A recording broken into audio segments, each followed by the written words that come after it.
Go ahead and finish your meal. Seen a lot of shit growing up, you know, Gloria. I'm a warrior. Yeah. It's still dirty glasses with shots in them, tipping over the rim. Get you drunk till you tell lies, catch you sober and binge. Them niggas don't sit well, the more older I cringe. Shit hell, you don't wanna go where I've been, let alone leave. Won't eat a peach if the lemon don't squeeze. Your presidents don't speak, you spent the whole week cleaning up for a day you lost. Another runner failed trying to race with jogs. I see you at the finish, I could lead you back to business. But if you pass the limits, we didn't ask forgiveness. No, will I forget it in a New York minute? I get you gone before they flick it. Sean, it's all documented. From the corners we had to play to the spots you rented. The mourners had to pray, didn't stop the tension. If Eric loses to me this week, he is done. It's over. No, not mathematically, but it's pretty much over. Eric at this point in the season has scored 495 points. He's averaging under 100 points a week.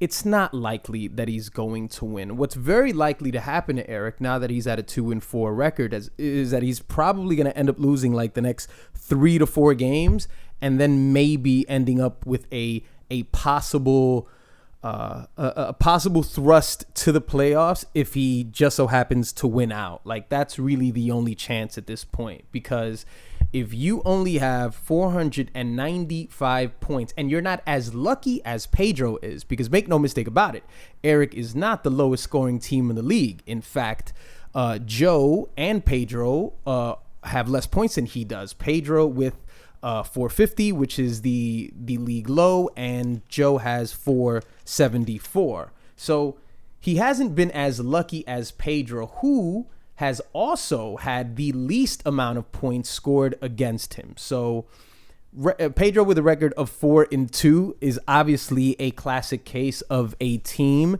that is not their record, but it's fantasy. You know, there's no way that Pedro's not gonna not take those wins, and in fact he's very fortunate that he got a win against me that week, because your team's not on my level, dog. It's just not. But as I said, if Eric loses this week, it's just over, and it's been over for Eric early in seasons quite often. Eric's record, his overall record, not counting postseason, though if we're talking postseason, then we're probably, maybe we could add like 3 to 4 wins more and probably add like, 3 to 4 losses. Eric probably has like an even playoff record, but not a very high number. His regular season numbers are as follows. Eric, in the years of fantasy that we have participated, has won a grand total of 59 games and losing 65. So Eric has a sub 500 record in fantasy, and there's a lot of you who have sub 500 records. Hensel, for example, has 49 wins. Joe has 58 wins, and of course, Team Bundy is the most winningest team in the league at 69, and Orlando with 68 at this point.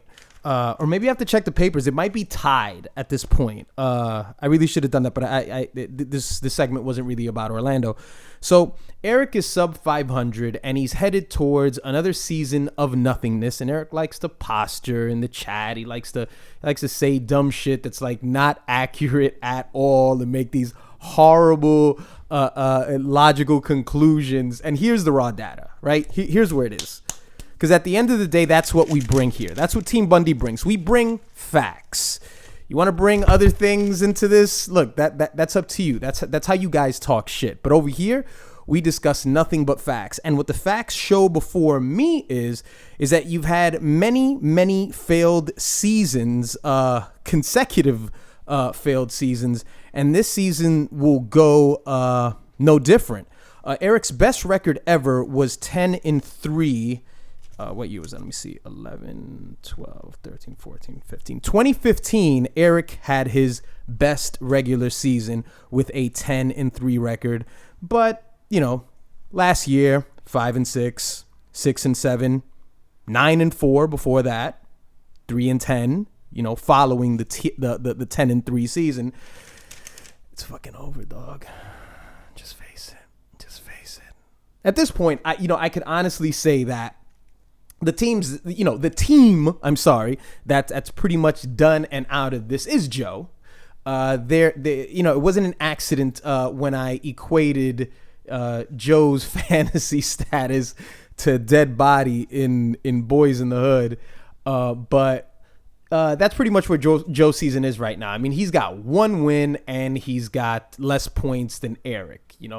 Granted, it's only about 19 points, but it's still a lot less. And if you've got 19 points less than a person who's not even averaging 100 points each week, then that really lets you know where you're headed. And if Pedro wasn't so fucking fortunate, he'd be a part of this group too. But unfortunately, he isn't. So Joe is done, and Eric, in my opinion, will be done once he loses this week. I'm not saying if, I'm saying once he loses this fucking week. I'd be very surprised if Eric defeats me, because you have to score, with exception of Pedro, because of course he was fortunate. You got to score over, near to over 100 points to beat me. It's just what my team's going to average. It's just what my team's going to do. And you know what's going to happen tonight. You're going to get the better half of that Hydra. That Hydra's just going to fucking tear you up. Patrick Mahomes is just going to get you. Travis Kelce is just due to do what Kelce does. Tonight is going to be an example of what's going to happen from here on out. Because we're going to go on a winning streak. I don't know how much of a winning streak my team will go on. It could be, we're at 2 at this point. Maybe it could be 4. Maybe it could be 5. But we're on our way to a streak. If we just so happen to get a surprising loss, then I think it's just going to be one of those scenarios where Bundy's going to win 5 of his last 6 games or 4 of his last 6 games. We're going to get a bulk of our wins within this period right here. And as you guys all know, to make the playoffs, the minimum that you need to make it is 6 wins. And at this point in the season, if the playoffs started today, I'm only stalling, that's why I'm doing the Herm Edwards. If the playoffs started today, you would have Dad Bod going up against Nida Kali and Team Bundy going up against Jago Papa. And Thomasy and Child Please would be getting their respective buys, because they sleep with men and women. I'm not actually saying that they get free weeks. So this is where we are here in the fantasy season. I really don't feel the need to delve into statistics of the past. What I'm going to do is... Jesus freaking Christ. Give me 1 second. What I'm going to do is give you the league leaders, and then we'll move on to the standings, and then to the matchups, and then I will tell you to all go fuck yourselves collectively. So the league leaders are as follows. Paul with 670 points. I'm sorry. The police sirens actually distracted me, so I wasn't able to do this properly. This is your actual week 6 recap. I know last week I said it was week 6, but this is indeed week 6. And as I said, the hate still applies. So I'm going to give you your league leaders. Your league leaders are Paul with 670 points, Andy with 650, T Bundy with 624. And then after that, we get to other slots. We get to people who are scoring points, but they ain't in the 600 club yet, dog. They're not there yet. We have Ed with 579 and Jay with 572. Jay is about to, have an end to a streak that I've mentioned to you guys before. Jay has won the last 2 scoring titles, and at this point, being down by about, if my math is right, 98 points. Being down by that much at this point, and your team's not exactly looking like world beaters. They're just, if they get to a place that you want them to get to, they're mostly going to be opportunists. You have a very opportunistic team, Jay. You don't have a dominant one. You're clearly not going to get to Andy. You're not even going to get to Paul. If I just so happen to, you're just not going to get there. I don't see your team having that firepower. So this is an end of an era. I will dig into the papers and check and see if that is the if that's the only team to ever consecutively put together scoring titles. So those are your league leaders, and I've already told you your scoring losers. So what do you say we move on to the standings? In the Nintendo division, you have Thomasy,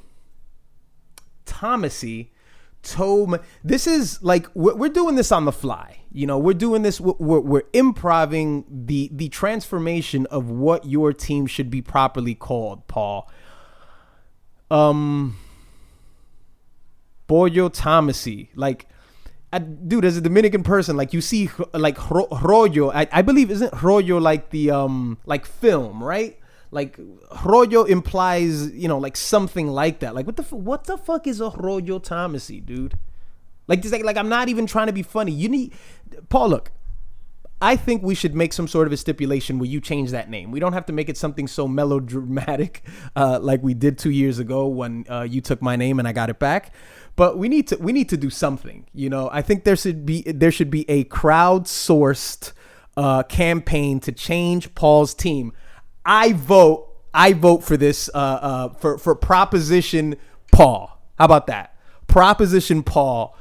We want to come together as a community and give you a better name. This isn't even about I beat you and this isn't about dominance. It's not about that. This is about compassion. That's a horrible name. It's an embarrassing name, and I think that you're not better than this. I was just about to say that you're actually not better than that. This is pretty much your level of character, but you got to do better, Paul. But you are the division leader at the moment because you, as I said, have more points than Andy. Paul at top of the division at 5-1. Andy at 5-1. Dro at 4-2. Very lucky, very fortunate Pedro. Team Bundy at 2-4, but climbing the rankings. And of course, the team that is dead. Pineapple Jugglers with a record of 1-4. Over on the Sega division, which is basically as I've described it so brilliantly and so eloquently, have described the Sega division as a bowling lane with the guardrails on. You guys are terrible. And at top of the terribleness is Ed with a record of 4-2. Dadbod at 3-3. Fuck You 2-4. The Green Ranger at 2-4. And Ewok Rape at 2-4 as well. Since I didn't do the recaps those other weeks, what I wasn't able to give you as well was a breakdown, or not a breakdown, just a notification of who the worst and the best teams are. So I'll just read that back to you. So week 1, we had Andy winning the Kirk Cameron Award for Fantasy Excellence. Just in case you guys have forgotten, that is still the official name of the award. You strive to be like Kirk Cameron. All things are possible through, you get it, Kirk Cameron. Okay, so Andy won the award week 1. We had Orlando walking away with the Child Please Award in week 1. Then we had Paul taking the Kirk Cameron Award in week 2. Dro taking the Child Please Award in week 2. We had Ed with the highest score, and then we had Dro once again taking Ed's award for the lowest score in week 3. Week 4, you had Paul with the high score, Hensel with the low score. You had Andy with the high score in week 5, and Joe with the low in week 5. So at this point, because of course we're on week 6, and Team Bundy was the number 1 scoring team in the league, and we had Eric take the Child Please Award.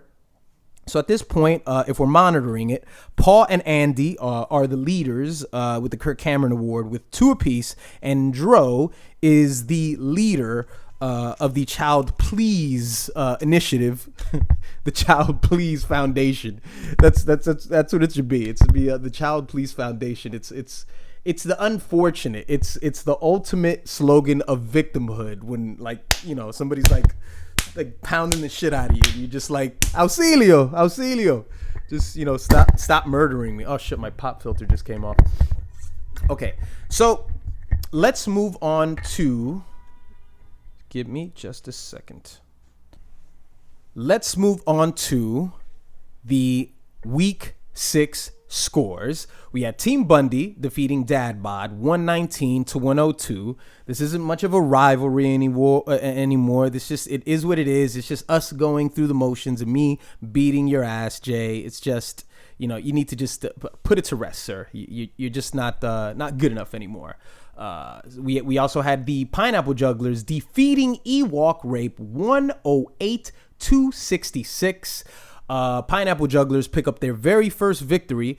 So in a week where we saw Andy lose his first game to Child Please by a score of 97 to 82, we also had Pineapple Jugglers get their victory. So, there's this sort of, there's this honor amongst thieves between like Andy and Joe where they're both doing interesting things from different parts of the fantasy spectrum, but they have something quite alike in one another because neither of them are going to win anything.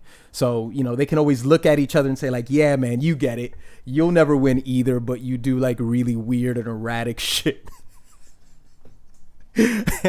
you get me. You get me.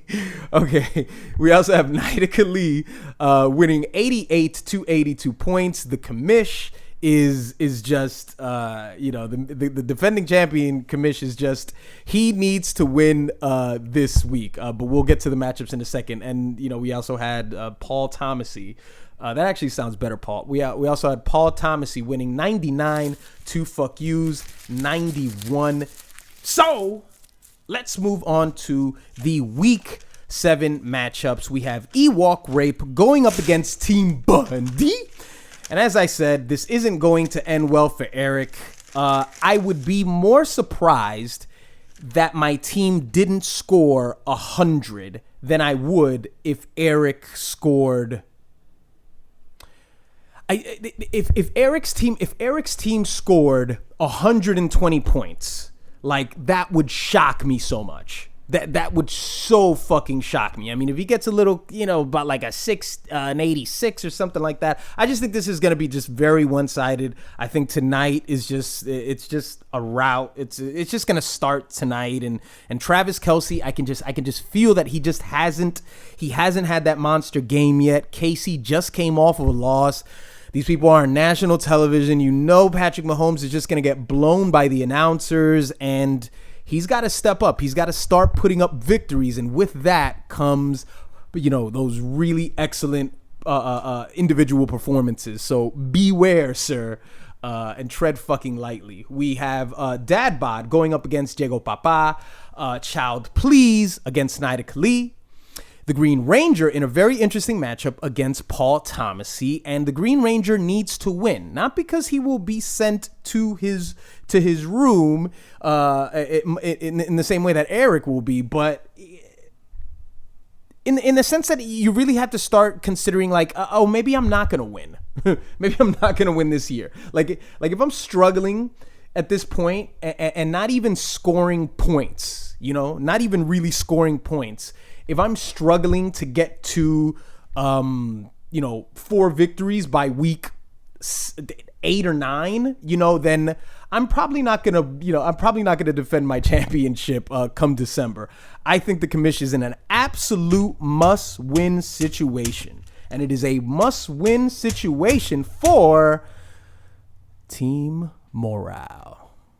That's right.